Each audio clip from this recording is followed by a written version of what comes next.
échelle de 37. Oui. Et comme vous avez vu, la vitesse est excellente. Hein. Oui, c'est quelque chose qui va très très vite. On parle d'un temps de mise en service de tout le véhicule avec stabilisation, tournée de 90 degrés, aller en hauteur en dessous de 70 secondes. 70 secondes, ok. Donc c'est un véhicule qui est très très rapide, qui est fait pour les interventions de secours quand il y a vraiment urgence. C'est le produit qui s'y prête le mieux. Ok. Donc voilà, c'est une échelle pivotante et PAC automatique de 32 mètres. L'échelle est construite sur un châssis Attego 16 tonnes et est équipée d'un bras articulé sur le devant de l'échelle avec une colonne d'eau intégrée qui va dans le premier plan de l'échelle jusque dans la nacelle où on peut apposer une lance moniteur. Le châssis, c'est un 4x2 avec de chaque côté 6 coffres avec rideau coulissant. C'est fermé, je suis désolée. Et une porte triangulaire pour mettre le support brancard et les équipements qui vont avec. Maintenant, je suis là.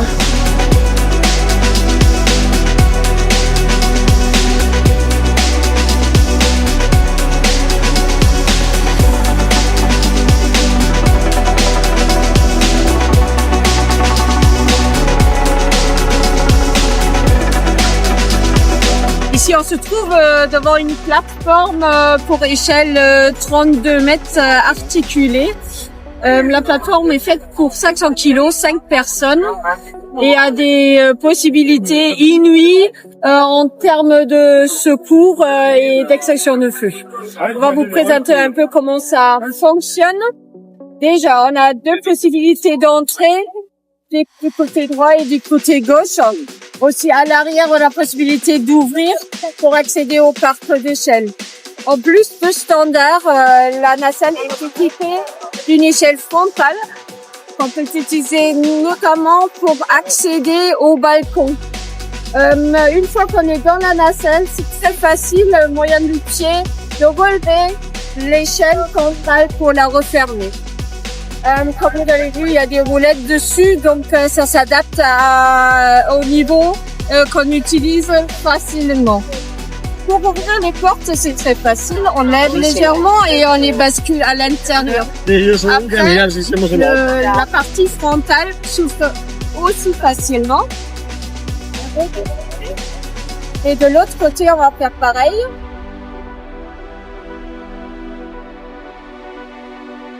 La spécificité de cette nacelle est unique sur le marché et qu'on puisse enlever la colonne frontale pour avoir plus de possibilités d'utilisation.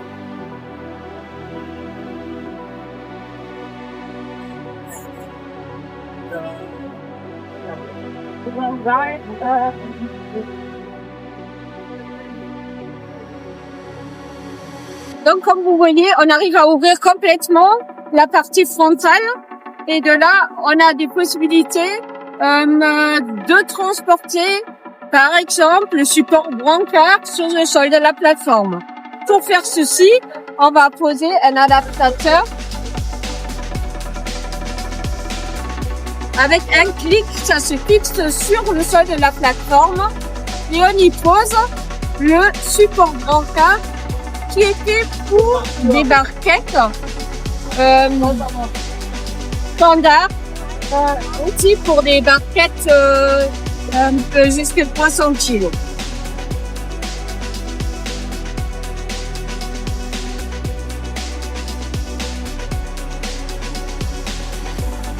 De nouveau, d'un clic, ça se fixe sur le sol de la plateforme et maintenant on peut basculer les deux côtés presque à 90 degrés à gauche et à droite. Vous prendre aussi des barquettes quand on n'est pas placé directement devant la fenêtre. Ensuite, Bien.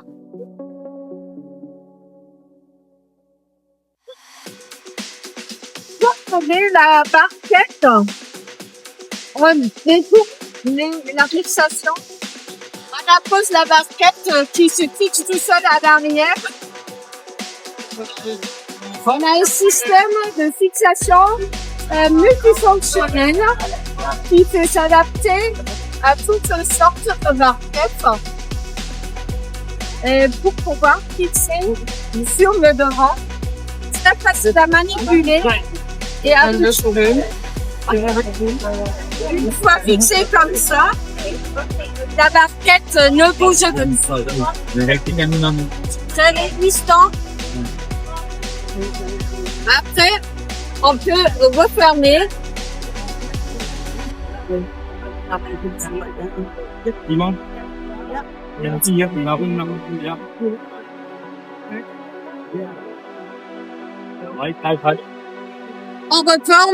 On referme la barrière frontale et on a ainsi équipé la nacelle pour un transport de patients sur le sol de la plateforme.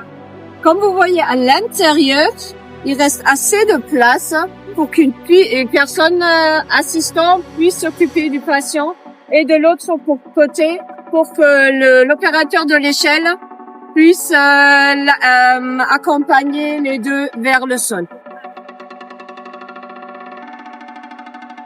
Bon.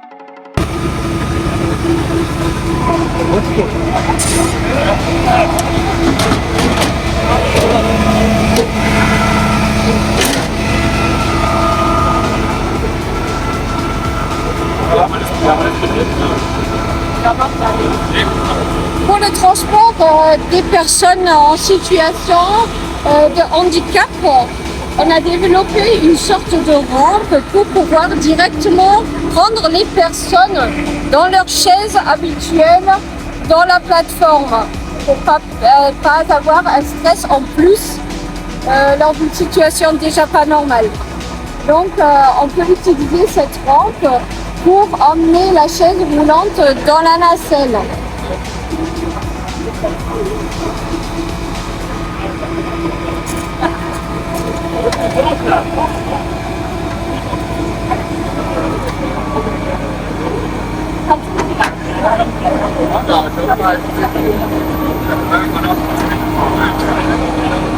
Voilà.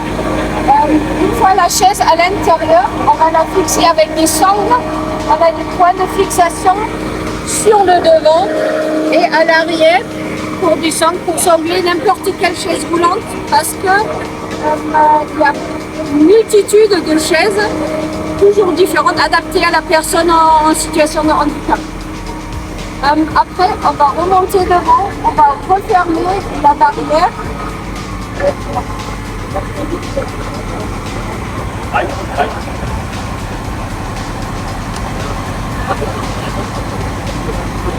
On va refermer et on peut transporter ainsi une personne dans une position normale. La position qui est déjà en situation de stress n'a pas besoin d'être prise de sa chaise, mis dans un brancard, mis sur le dessus de la plateforme. Donc c'est un confort supplémentaire pour la personne qui est déjà en situation difficile. On voit les sangles qu'on utilise, donc multifonctionnelles qui s'adaptent à n'importe quelle chaise sur le marché. Il y en a 4 comme ça, alors, du coup. Il y en a 4 comme ça. Ok. Tu peux, voilà.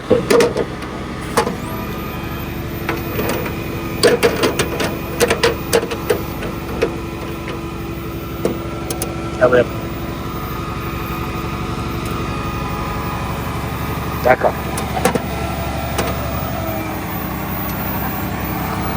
C'est bon. Donc bien sûr, comme on a l'habitude de faire, on arrive toujours à mettre aussi aussi le support brancard sur le haut de la nacelle. Cette fonctionnalité ne se perd pas. On met un adaptateur et on met le brancard au-dessus. Quand on n'a pas la lance monitor, on pourrait pivoter de 360 degrés. Donc une fonction en plus qui ne se perd pas. Mais bon, un clair avantage au transport sur le sol de la plateforme. Ok. Pour l'extension, on a 2 lances disponibles qui pourraient s'adapter sur la nacelle. On a une lance Rosenbauer RM8 manuelle avec un débit jusqu'à 1900 litres par minute qu'on installera sur le devant de la plateforme. L'arrivage d'eau se fera par le premier plan de l'échelle où il y a un tuyau installé par un tuyau ici qui est installé de façon permanente jusqu'ici, jusqu'à la lance. La seule chose qu'on aura à faire, c'est de connecter un tuyau à l'arrière du premier plan pour pouvoir emmener l'eau en haut et pour pouvoir justement commencer le travail d'extinction de feu. Une autre possibilité qu'on a, ce serait la lance moniteur, également Rosenbauer, R15C, qui s'opère électriquement. Donc télécommandable à partir du poste de commande principal par les joysticks de l'échelle, avec une fonction d'oscillation aussi préprogrammable, avec un débit jusqu'à 2000 litres par minute. Deuxième option possible. D'accord, ok. Et là, Thierry, peut-être que montrer aussi. On va en profiter, ouais, on va profiter qu'il n'y a pas trop de bruit pour On va voir l'instant. un peu le système stabilisation en H des échelles Rosenbauer. On a une stabilisation maximale de 4,8 mètres, ce qui est inouï pour les échelles de 30 mètres. Le système de stabilisation en H n'est pas seulement opérable sur la partie maximale, il est également possible de stabiliser le véhicule dans le gabarit du véhicule, c'est-à-dire 2,50 m au total. D'accord. Il est également possible de dire le stabilisateur arrière il reste rentré, le stabilisateur avant il est sorti à moitié, complètement. On peut jouer sur toutes les configurations par rapport à la situation qu'on trouve sur le site d'intervention.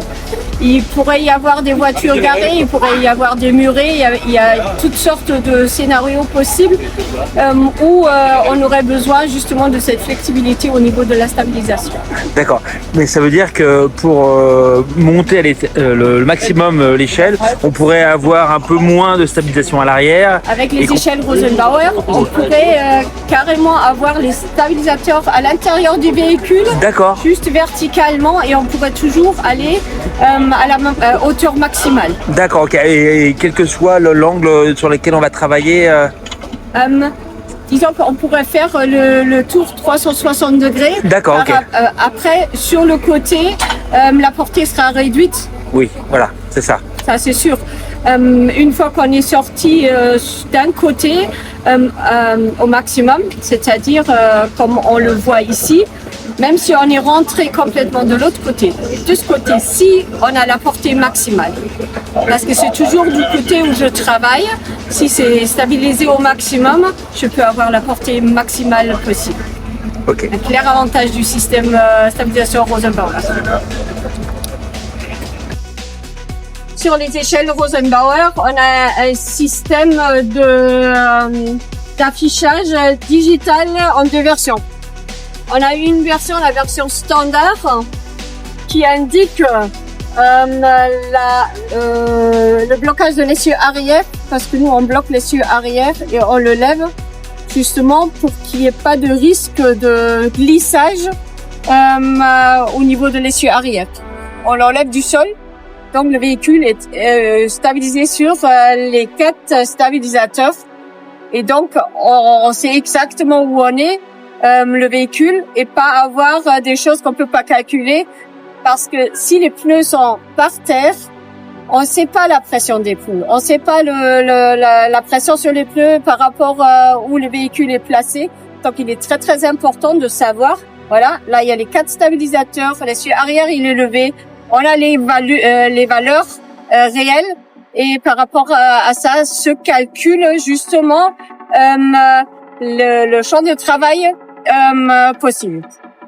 Donc ici, le blocage de l'essieu arrière.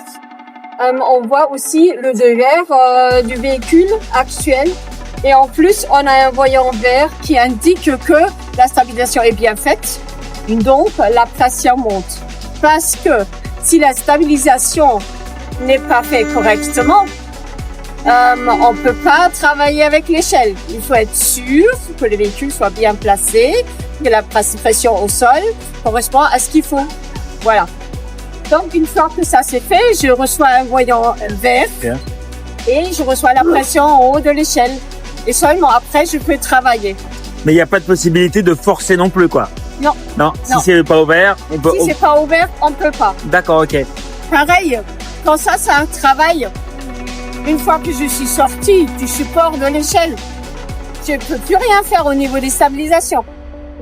Donc, il y a un blocage parce que ça pourrait être dangereux. Non, il faut remettre le parc d'échelle sur son support et seulement après, je peux manipuler les stabilisations. Là, le voyant rouge, ça, le rond là, c'est... Le cercle. Ça, c'est le devers du sol. C'est indiqué ici. On a en plus la même version en mécanique. Donc, pour indiquer on a un niveau, où on se situe. Ça permet de vérifier 2 fois mécaniquement. Et... Voilà. Donc, ça, c'est une version possible. De l'autre côté, on a la grande version où, en plus des informations qu'on a aussi de l'autre côté, on a d'autres possibilités. On voit le champ de travail de l'échelle. On voit par exemple ici, les stabilisateurs sont sortis à fond. Donc tout est vert. Si j'avais par exemple ce stabilisateur un peu plus montré, j'aurais moins de champ de travail. Là, on voit 3 zones, mais ça veut pas dire qu'on a des zones. Le système calcule au centimètre près, même au millimètre près où il en est, et régule le champ de travail dépendant de ça. Ici, c'est juste pour avoir une vision d'à peu près. Est-ce que je suis au maximum? Est-ce que je suis au milieu ou je suis assez réduit? Donc, c'est juste pour avoir une idée. En plus de ça, on peut régler, par exemple, les lumières. On peut éteindre et allumer le moteur du véhicule. Par exemple, quand je fais une formation, j'éteins, donc tout est calme. Ce serait possible. On pourrait aussi voir des caméras. Je ne sais pas si c'est... oui, d'accord, ouais. Donc c'est une caméra qui se trouve sur l'échelle. J'aurai la possibilité de me le faire afficher ici. Même chose pour le poste de commande principal où cette sorte de contrôle est standard. Je vais juste prendre l'échelle en train de... Je vais la prendre encore, elle va redescendre. Je te laisse poursuivre. Voilà. Donc, on a plusieurs possibilités de caméras. Je vais pas tous vous les montrer. On va dans le menu lumière. Ce que vous voyez ici, ça affiche quand c'est allumé ou quand c'est pas allumé. Par exemple, on appuie ici, on voit que la lumière s'allume. Attends, je vais juste prendre le mécanisme. Et on voit la rapidité quand même.